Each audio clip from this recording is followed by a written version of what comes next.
बहुत समय पहले एक छोटे से समुद्री तट पर बसे गांव में मछुआरों का परिवार रहता था। यह गांव समुद्र के किनारे था और गांव के लोग अपनी रोजी रोटी के लिए मछली पकड़ने पर निर्भर थे। गांव के बड़े बुजुर्गों ने हमेशा एक चेतावनी दी थी, समुद्र की गहराइयों में कभी मत जाओ, वहां शापित जलपरी रहती है जो अपने जाल में फंसाकर मौत का कारण बनती है।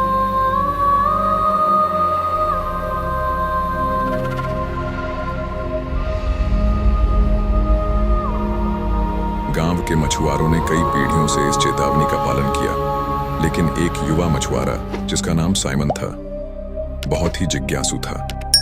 वह समुद्र की रहस्यमयी कहानियों में विश्वास नहीं करता था और उन कहानियों को महज डराने वाली कल्पनाएं मानता था।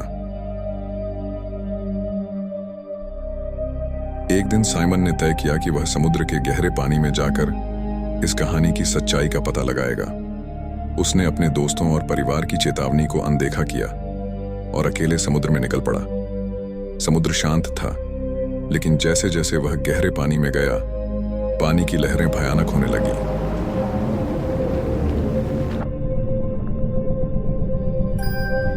अचानक उसे दूर से एक मधुर संगीत सुनाई दिया।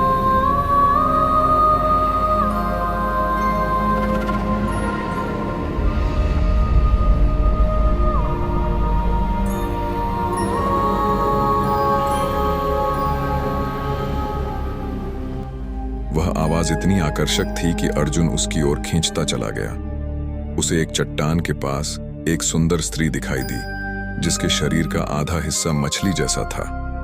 यह वही जलपरी थी जिसके बारे में गांव के बुजुर्गों ने चेतावनी दी थी।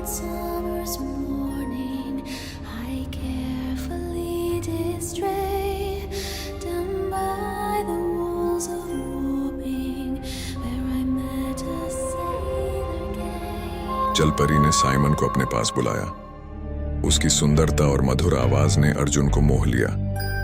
जलपरी ने उसे अपनी कहानी सुनाई।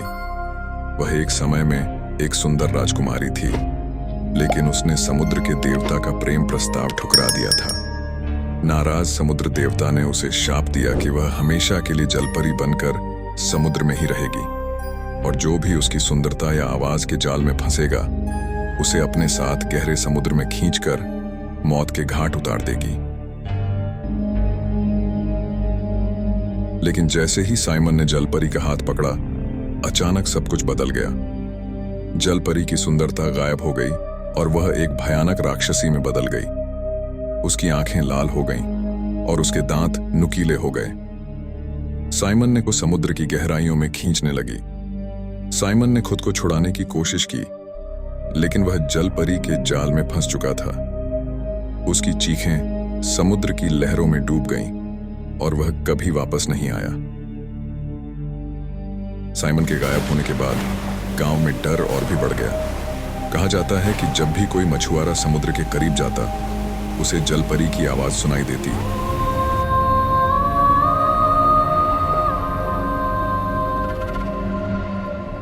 और कई मछुआरे भी गायब हो गए। धीरे धीरे गांव के लोग डर के कारण गांव छोड़कर चले गए और वह जगह एक सुनसान खंडहर में बदल गई। आज भी उस गांव के पास के समुद्र तट पर जाने वाले लोग दावा करते हैं कि उन्होंने एक मधुर आवाज सुनी है जो उन्हें समुद्र की ओर बुलाती है। कहा जाता है कि वह जलपरी अब भी अपने शाप से बंधी है और जो भी उसकी आवाज के मोह में फंसता है, उसे वह समुद्र की गहराइयों में खींच ले जाती है।